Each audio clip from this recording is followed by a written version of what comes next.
നിവിന്റെ എല്ലാ സിനിമകളും ഇപ്പൊ ഫസ്റ്റ് ഷോ കാണാറുണ്ടോ, അല്ലെങ്കിൽ നിവിൻ ഫ്രീ ടിക്കറ്റ് അയച്ചു തരാറുണ്ടോ? നിവിൻ ഫ്രീ ടിക്കറ്റ് അയച്ചു തരാറില്ല. നിവിൻ ആക്ച്വലി സിനിമ കണ്ടു കഴിഞ്ഞാൽ സിനിമ എങ്ങനെ ഉണ്ട് എന്ന് പോലും എൻ്റെ അടുത്ത് ചോദിക്കാറില്ല. എൻ്റെ അടുത്ത് നിന്നല്ല, നിവിൻ ആരുടെ അടുത്തും അങ്ങനെ ചോദിക്കുന്നുണ്ടെന്ന് എനിക്ക് തോന്നുന്നില്ല. ഈ അടുത്ത കാലത്തുള്ളൊരു ബന്ധത്തിന്റെ പുറത്ത് നിവിൻ അതിലൊന്നും അങ്ങനെ വലിയ അവെയർ അല്ല.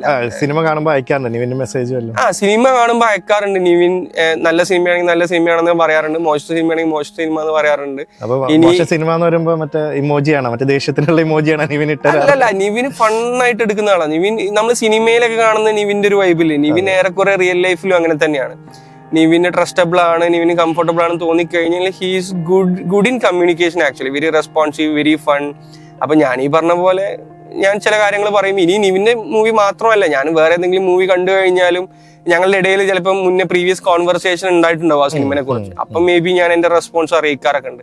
പക്ഷെ നിവിൻ ഇതിലൊന്നും വലിയ ഒരു ശ്രദ്ധ ചെലുത്തുന്ന അല്ലെങ്കിൽ ഭയങ്കര അവെയർ ആയിട്ട് നടക്കുന്ന ആളൊന്നുമല്ല.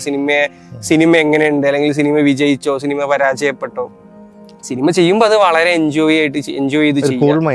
ഒരു കൂൾ മൈൻഡാണ്, ഒരു വളരെ എൻജോയ് ചെയ്ത് സിനിമ ചെയ്യുക. സിനിമ ചെയ്ത് കഴിഞ്ഞാൽ ഫ്യൂച്ചറിനെ കുറിച്ച് ഡിസ്കസ് ചെയ്യുക, പാസ്റ്റിനെ കുറിച്ച് ഒരുപാട് ചിന്തിക്കാതിരിക്കുക. അപ്പൊ അത്തരത്തിലുള്ള വളരെ പോസിറ്റീവ് മൈൻഡഡ് ആയിട്ടുള്ള ഒരു ആക്ടർ ആയിട്ടും കൂടിയാണ് എനിക്ക് തോന്നിയത്. ആളങ്ങനെ ടെൻസ്ഡ് ആയിട്ട് ഞാൻ അങ്ങനെ കണ്ടിട്ടില്ല.